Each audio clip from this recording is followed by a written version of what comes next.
Hello guys, good morning and welcome back to my channel. তো সকাল সকাল তো লেবু মধুর জল আর ফল দিয়ে শুরু করেছিলাম, আর এরপর তো স্নান করে নিয়েছিলাম। তো শ্যাম্পু করেছিলাম আজকে একটু, তো সেটাই আর কি দেখাচ্ছিলাম। তারপর তো দেখো এত রোদ্দুর, এখন এত গরম। তো যাই হোক, তারপর লাঞ্চে বসে পড়েছিলাম ভাত আলু সিদ্ধ, আর এই আলু মাখাটা খেতে কিন্তু খুব ভাল লাগে।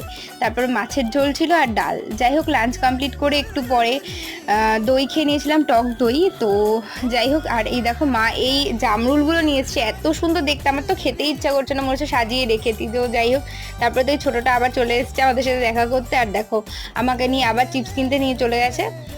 যাই হোক, তারপর তো বাড়ি এসে গ্রিন টি আর এই চিংড়ি মাছের চপটা খেয়ে নিয়েছিলাম। তো চিংড়ি মাছের চপটা দারুণ ঝাল ছিল।